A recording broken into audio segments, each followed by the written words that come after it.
L'Université de Bourgogne possède des collections riches et variées. Parmi celles-ci se trouve un ensemble exceptionnel de plus de 200 instruments de physique. En 2004, Michel Poty et Michel Janin, professeurs de physique à la retraite, travaillent à la mise en dépôt de ces instruments qui ne peuvent être conservés sur le campus. À l'occasion des 20 ans de ce dépôt, Michel Poty remonte le temps pour faire le récit d'une aventure de plus de 2 siècles.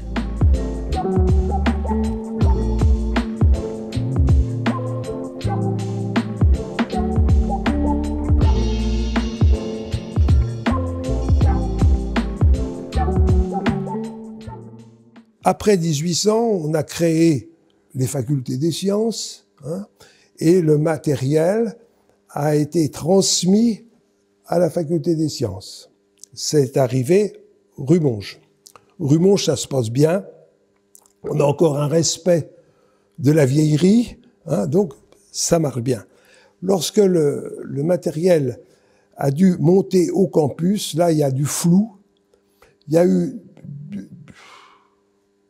des tractations, je ne sais pas du tout, pour garder ce qui pouvait être intéressant. Donc, le matériel qui a été considéré comme intéressant, il est monté au campus. Il n'y en avait pas beaucoup. Le reste, ça a dû être mis dehors, comme on peut le dire, ou alors embarqué par des amateurs. Le fait est qu'il n'est resté que 5 pièces de la collection du Collège des Gaudrans qui sont montées sur le campus. Pour l'autre, eh bien, c'était parti. Voilà. Donc, en fait, le problème pour moi, c'était de voir qu'était devenue cette collection.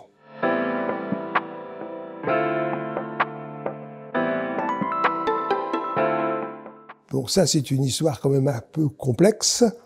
Alors, grâce au travail d'un ancien élève qui avait fait sa licence à Dijon, qui était devenu professeur agrégé de physique au lycée de Tours, Monsieur Dubois, eh bien, il avait voulu essayer de retrouver la trace du matériel qu'il avait utilisé à la faculté des sciences. Et il était passionné par l'histoire des objets anciens. Donc, en fait, il a commencé à chercher, et c'est comme ça qu'il a trouvé qu'une partie des collections se trouvait au Canada, au musée Stewart, et une autre partie qui était en transit entre la France et le Canada.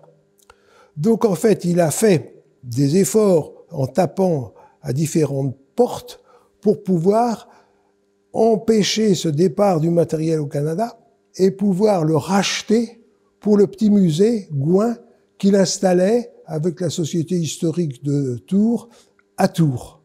Donc, c'est comme ça qu'il a pu acheter une petite partie.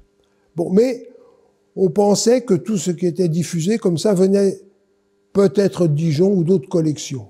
Donc on en était là. Aucune certitude.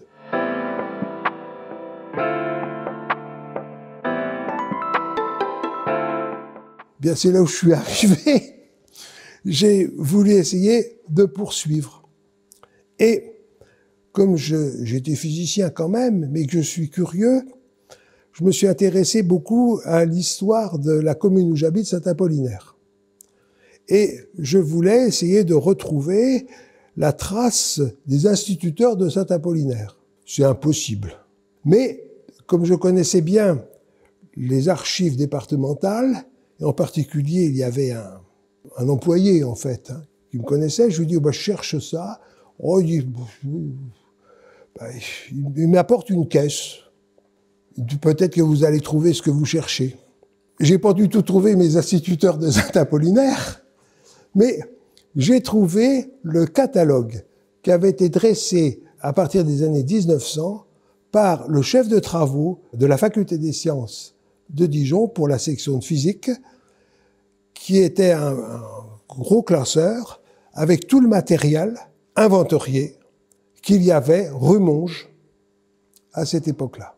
Et c'est comme ça que j'ai trouvé quelques petites références pour le matériel ancien de style Abbé Nollet. Alors j'ai continué dans cette optique-là, et c'est comme ça que j'ai appris qu'à un moment, il y avait eu un inventaire qui avait été dressé par Jacques Cotteau, aux années 1810 en gros, qui répertoriait tout le matériel qu'il y avait eu au Collège Élie-Gaudran qui avait été en transit avec la fac de sciences. Et c'est comme ça que j'ai épluché tout ça et que je suis arrivé à retrouver les numéros d'inventaire qui dataient de l'époque du Collège des Gaudran, plus d'autres numéros qui dataient de l'entrée de tout ça à la faculté des sciences de la rue Monge.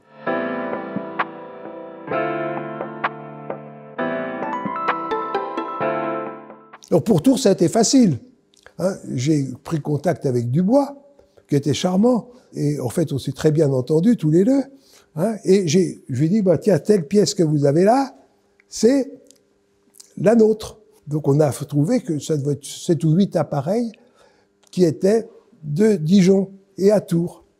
Alors pour le Canada, qu'est-ce qu'il a fallu faire? C'est y aller. Donc en fait, comme il y avait un congrès, je m'occupais beaucoup d'histoire des sciences à l'époque, donc en fait, il y avait un congrès qui m'intéressait, c'était avec l'OSIM.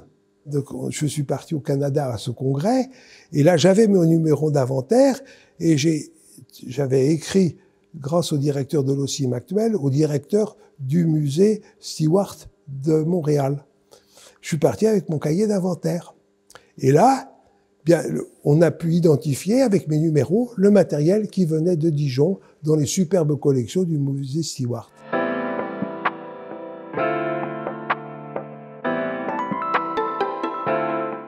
La conservation au musée Stewart, pour vous montrer l'intérêt de ce matériel, il n'était pas exposé, sauf quelques pièces comme ça, et il était en chambre forte, climatisé. Donc, quand je suis descendu avec Gauvin dans les salles, moi, j'ai été assommé, en fait, de voir quelles étaient les prouesses qui étaient faites pour conserver ce matériel de Dijon. Donc, le matériel était conservé dans des conditions extraordinaires.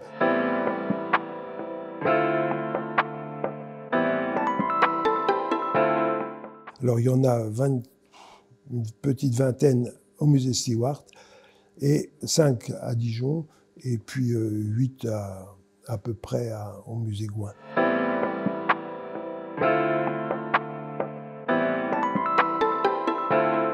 L'histoire continue parce qu'en fait, nous, pour Dijon, c'est bien, tout est là.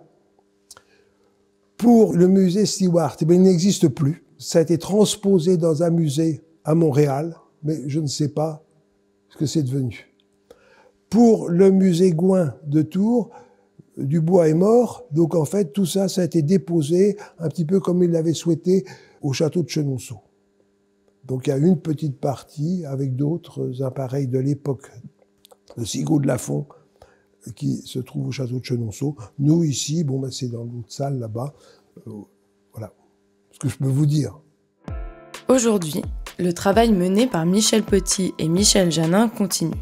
Depuis 20 ans également, PATSTEC, la mission nationale de sauvegarde du patrimoine, pilotée par le Musée des Arts et Métiers, prospecte et inventorie les instruments scientifiques contemporains. L'Université de Bourgogne, par le biais du pôle culture, réalise ce travail sur l'ensemble de la région Bourgogne-Franche-Comté pour constituer le patrimoine de demain. Retrouvez tous les épisodes de la série En Vibration sur la chaîne YouTube de l'UB.